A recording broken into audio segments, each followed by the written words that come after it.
فراوان دارم خدمت رفقای گلم. امیدوارم که حالتون خوب باشه. من شاهین هستم. خوش اومدید به کانال ریاکشن شو. قصد داریم از این به بعد توی این کانال داستان‌های ترسناک واقعی رو تعریف کنیم و در کنار هم دیگه از این داستان‌ها لذت ببریم. فقط قبل از شروع داستان اون انگشتای خوشگلتون رو روی لایک، سابسکرایب و زنگوله فشار بدید و در پایان این داستان نظرتون رو راجع به این ماجرا برام کامنت کنید. بیشتر از این معطلتون نمی کنم. بریم سراغ داستان. دوست عزیزی میگه این ماجرا برای خیلی وقت پیش برای دایی مادرم قبل از انقلاب و زمان شاه رخ داده. این ماجرا رو از زبان دایی مادرم تعریف کنم. یه روز زمستونی بعد از کلی خواهش و التماس از فرمانده گردان مرخصی چند روزه گرفتم و با خوشحالی به طرف خونه توی روستا حرکت کردم. برای رفتن به روستا ابتدا رفتم ترمینال جنوب و بلیت اتوبوس برای تبریز گرفتم. حدود ساعت 7 عصر ماشین حرکت میکرد. تمام راه پوشیده از برف بود. برف همه جا رو سفید پوش کرده بود. تمام مدت تو اتوبوس به روستا خانوادم فکر میکردم که مدت‌ها دور از اونا بودم. چیزی حدود 4 ماه. از یه طرف خوشحال بودم که میرم خونه، از یه طرف هم نگران که شاید باید به حرفای فرمانده گوش میکردم که توی این روز زمستانی و سرد کولاکی مرخصی نمیگرفتم. چون من باید برای رفتن به روستا شهرستان بستان آباد پیاده شده و از همونجا هم اگر مسیر باز باشه باید با تراکتوری مینیبوسی چیزی برم تا سمت روستا.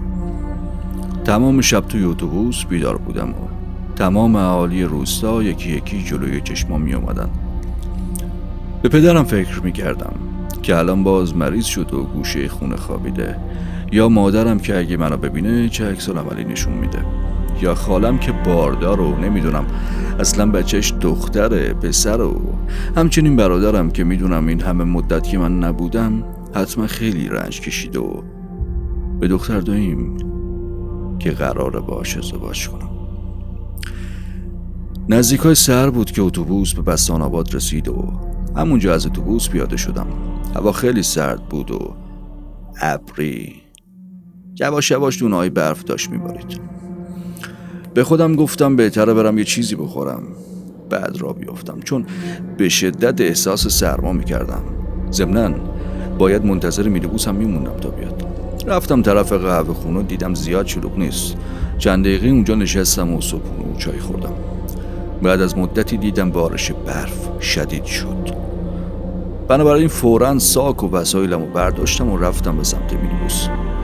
مینیبوس مثل همیشه منتظر مسافرها بود و این نشون میداد که هنوز جاده بازه.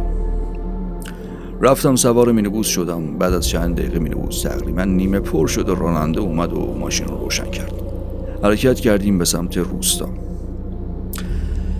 روستای ما آخرین روستا توی مسیر بود. توی مسیر روستا که بارش برف شدت گرفته بود و برف کولاک میکرد، مینیبوس هم آروم آروم و با احتیاط کامل به مسیرش ادامه میداد. مسافرها یکی یکی داشتن پیاده میشدن. منم خدا میکردم که جاده بسته نشه، چون هر لحظه احساس میکردم که سرعت مینیبوس داره کم میشه. بعد 1 ساعت فقط من بودم و 2 نفر دیگه که یه راننده مینیبوس ماشین رو متوقف کرد. گفت عزیزان شرمنده، دیگه جلوتر از این نمیتونم برم، جاده بسته است. میترسم برم تو برف ماشینم گیری کنم. حالا ترس من فقط از برف و کولاک نبود، حالا باید به فکر حمله گرگ‌ها هم میبودم. بنابراین من و 2 نفر دیگه پیاده شد و با پای پیاده به سمت روستامون راه افتادیم. خوشبختانه یکی از همراهم هم مقصدش روستای ما بود. اینطوری حداقل 2 نفر بودیم و ترس از حمله گرگ‌ها کمتر میشد.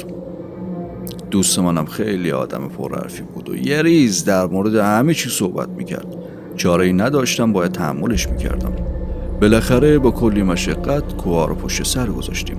وقتی وارد جاده خود روستا شدیم شدت بارش برف هم یواش یواش داشت کم میشد. ما بهتر میتونستیم جلومون رو ببینیم. همه درخت‌ها سفید پوش شده بودن و کناره های آب رودخونه یخ زده بودن. احساس میکردم سال هاست که به روستا نیومدم و بعد از نیم ساعت پیاده روی یواش یواش میتونستم زمین ها و باغ های روستا رو ببینم. دوستم هم که کماکان به حرف زدنش ادامه میداد و من کوچکترین توجهی به حرفای اون نداشتم. فقط میخواستم هرچی زودتر به خونه برسم. توی همین افکار بودم که اون طرف رودخونه گوشه باغ زنی رو دیدم. چشمامو تیز کردم تا ببینم اون کیه که توی این برف و کولاک اونم تنهایی داره لباس میشوره. تغییر مسیر دادم و رفتم طرف زنه. نگام فقط رو اون زنه بود. دوستم هم فقط داشت حرف میزد و من هر چی فکر میکردم دیدم این زنه اصلا آشنا نیست و شبیه هیچ کدوم از اون زنهای ده نیست و یه چیزی رو هی داخل آب میکنه بعد میاره بیرون. با خودم گفتم این چه طرز شستن لباسه. قدمامو تندتر کردم تا ببینم این زنه کیه. دوستم تا دید من سرعت حرکتم رو زیاد کردم و تغییر مسیر دادم با خنده گفت رحیم خیلی عجله داری، ولی مسیر روستا که این طرفه. ولی من بدون اعتنا به حرفای اون به مسیرم به طرف زنه ادامه دادم و گام‌های سریع‌تر برمی داشتم. یواش یواش میتونستم اون زنه رو بهتر ببینم. خدای من چی دارم میبینم؟ باز چشمامو تیز کردم. برف مزاحم دیدم شده بود. دوباره با دقت نگاه کردم. دیدم زنه یه نوزاد پسر رو که لخت و هیچ لباسی تنش نیست هی داخل آب میکنه و در میاره. نوزاد بیچارم فقط دست و پا میزد و حق میکرد و داشت خفه میشد. با خودم گفتم این زنه حتما دیوونه است. کدوم مادری دلش میاد همچین بلایی رو سر بچهش بیاره؟ تا اونجایی که من یادم بود توی روستای ما و حتی روستای مجاور زن دیوونه نداشتیم. اون زن همچنان بچه رو داخل آب میکرد و در می آورد. هنوز 40 متری باش فاصله داشتم که یهو سرشو بلند کرد و به من خیره شد. منم یه دفعه احساس ترس و وحشت تمام وجودم خوش کرد. وایسادم. دیگه هیچ صدایی رو نمیتونستم بشنوم. انگار کر شده بودم. اونم همون جوری با چشمای خیره و درشت خودش فقط به من نگاه میکرد و با یه دستش بچه رو زیر آب نگه داشته بود. انگار یکی توان حرکت رو از من گرفت. حتی پلکم نمیتونستم بزنم. انگار کل دنیا یک دفعه صداش قطع شده بود. حتی صدای برف و کولاک و باد هم نمیومد. به راحتی میتونستم فقط صدای قلبم رو بشنوم و حس کنم. بعد 5-6 ثانیه فوری بچه رو از داخل آب بیرون کشید. خدای من، بچه مثل بچه ی آدم نبود. چشمای بچه از حدقه زده بود بیرون و با همون حالت داشت به من نگاه میکرد. انگار بچه با اون چشمای ترسناکش التماس میکرد کمکش کنم، ولی من حتی نمیتونستم داد بزنم. انگار یکی داشت صدا و نفسمو خفه میکرد.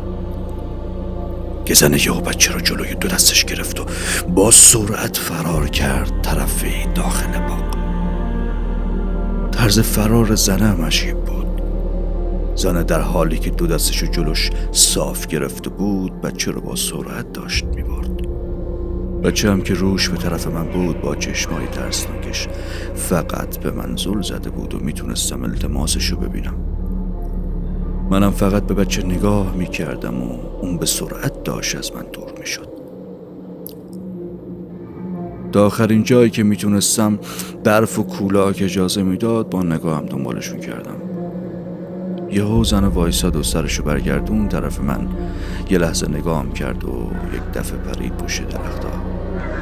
منم همینطور مات و مبهوت فقط نگاه میکردم که با صدای دوستم به خودم اومدم که از دور داد میزد رحیم چته؟ چرا جواب نمیدی؟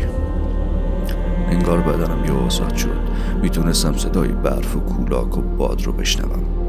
برگشتم نگاه کردم دیدم بدون این که حتی متوجه بشم حدود 40-50 متر با دوستم فاصله گرفتم. به سرعت دویدم طرف دوستم و ماجرا رو بهش گفتم.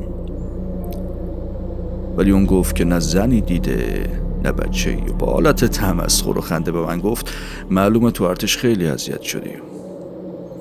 منم بی تفاوت به حرفای اون به راهمون ادامه دادیم.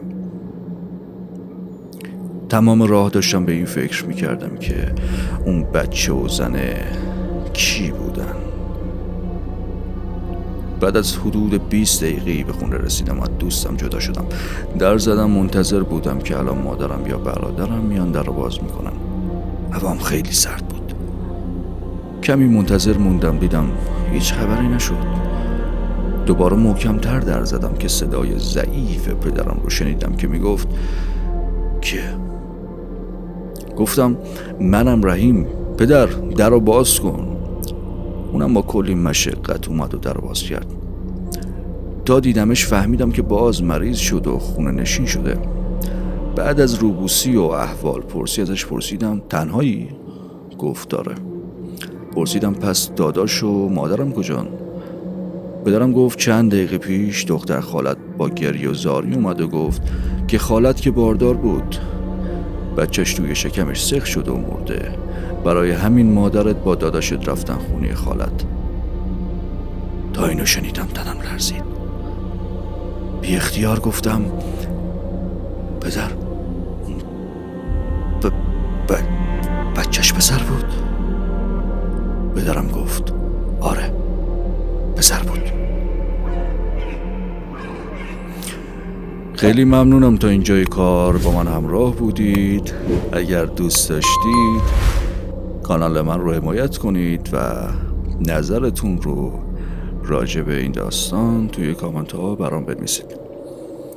تا داستان دیگه، روز و روزگارتون خوش بشه. خدا نگهدار.